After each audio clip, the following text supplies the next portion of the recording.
Covering news where you live, this is 5 News. Hey, happy Friday. Thank you so much for joining us. I'm Tiffany Lee. Let's get you caught up on what's going on around our area. A fire at a local grocery store we told you about Thursday morning has left some serious damage to the building. This is the Harps location in Clarksville. They already have a restoration team on site making repairs. Most of the structural damage is to the ceiling, but workers say there is a lot of water and smoke damage inside. Sarah Thacker with Harp says that it could be a few weeks before the store is fully restored. And if you're driving through South Sebastian County, you may have seen an increase in marked and unmarked police cars. Well, here's why. Police and sheriff's deputies say that they've noticed large amounts of fentanyl and meth moving through the area. This kicked off an intense narcotics investigation that ended in a search warrant.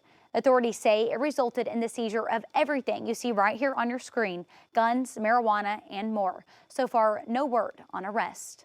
Now to a closer look at the murder trial of Shauna Cash. She was found guilty last week of murdering Pea Ridge police officer Kevin Apple. On Tuesday night, the jury sentenced her to life in prison without the possibility of parole. 5 News reporter Jacob Luthi has more on the trial. That was 2.5 years in the making. He also has reaction from the prosecution who tried the case. While people are, I think, a little disappointed with the sentence, they're happy with the guilty verdict, happy with the investigation, the way that things played out.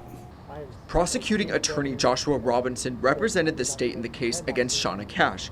On June 26, 2021, Cash hit and dragged Kevin Apple with her vehicle while she was trying to escape a Pea Ridge gas station.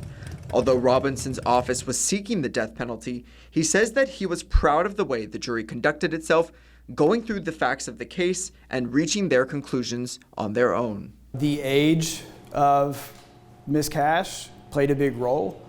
The fact that Ms. Cash had a turbulent, unstable childhood, that seemed to be kind of the primary factor for the jury. The fact that her home life as a child was so unstable and she had some of the difficulties that she did led them to believe that, potentially if she were raised in a different environment, things could have been different for her. Pea Ridge Police Chief Lynn Hahn attended every day of the trial, along with Apple's former colleagues, family, and friends.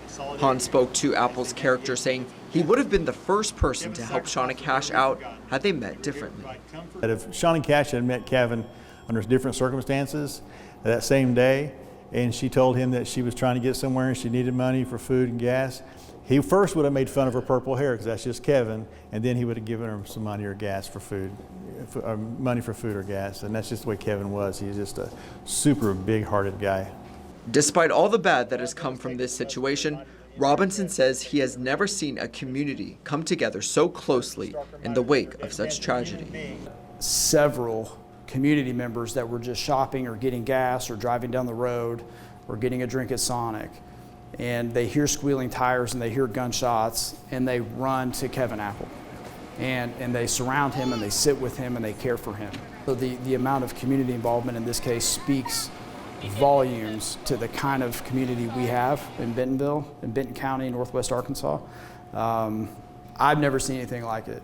In Benton County, covering news where you live, Jacob Luthi, 5 News. Cash's co-defendant is also scheduled to stand trial next month. Prosecutors allege Elijah Andazola was a passenger in the vehicle that Cash was driving when she hit and killed Officer Apple. He's being tried as an accomplice in capital murder. His trial is set to start in March in the Benton County Court. We'll get to more news in just a minute, but first here's Zach Scott with a look at today's weather. Hey, Tiffany, I want to look at your Friday and I want to look at the weekend. Big changes after another beautiful warm week. Big changes for your Friday. We're going to have a chance of some scattered showers, especially in western into northwestern Arkansas. Maybe the better chance here for a spotty shower, a rumble of thunder. Not a big washout. Not everyone in 5 countries is going to see rain. Rain chances only up to around 30-40% coverage. We do have falling temperatures as north winds take over late morning through the afternoon from north to south. We'll look for winds to gust around 30 miles per hour.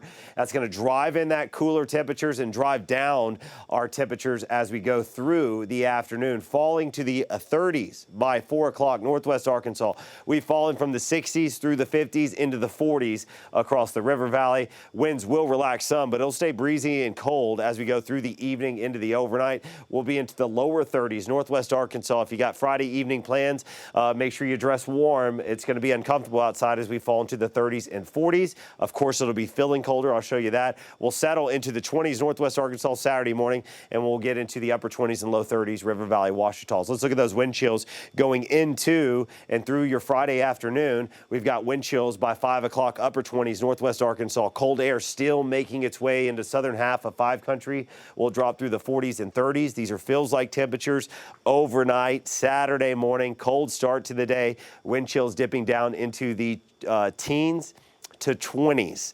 Yeah, so going to be tough if you got some plans early Saturday. You're going to want to bundle up there. Saturday's going to be the coldest day as we look at the 7-day forecast real quick. Upper 30s, low 40s. It'll feel more like the lower to mid 30s by the afternoon times with the winds.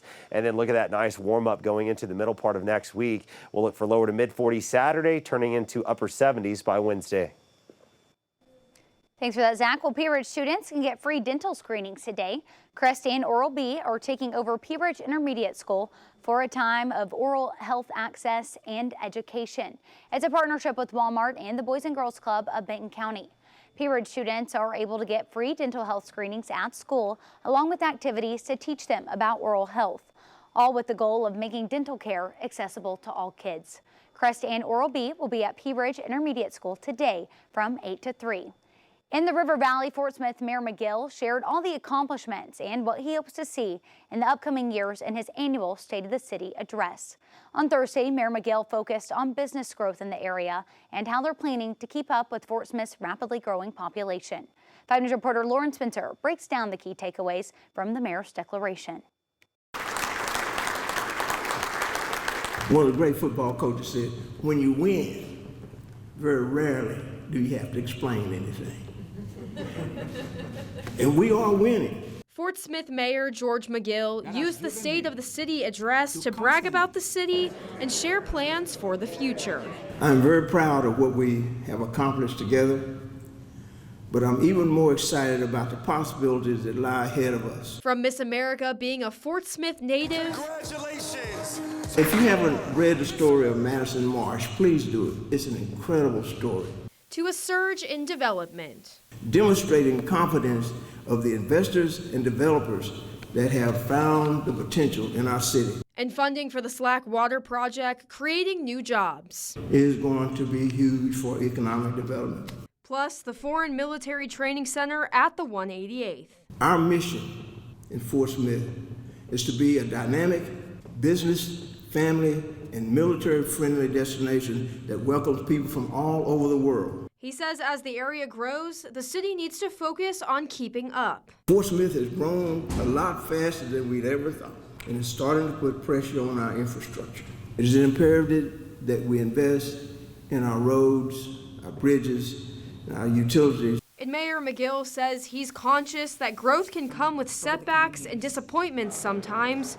He remembers how far they've come. And may God bless Fort Smith, Arkansas. Other exciting projects Mayor McGill mentioned were the new baseball franchise and park improvements, specifically the Acme Brick property. This is going to be a multi-purpose mountain biking park that will help alleviate up to 40% of flooding that happens along Grand Avenue on the north side of Fort Smith. Those are some of your top headlines on this Friday. We'll continue to follow the news all day long. Catch up with us again next week. Have a great day.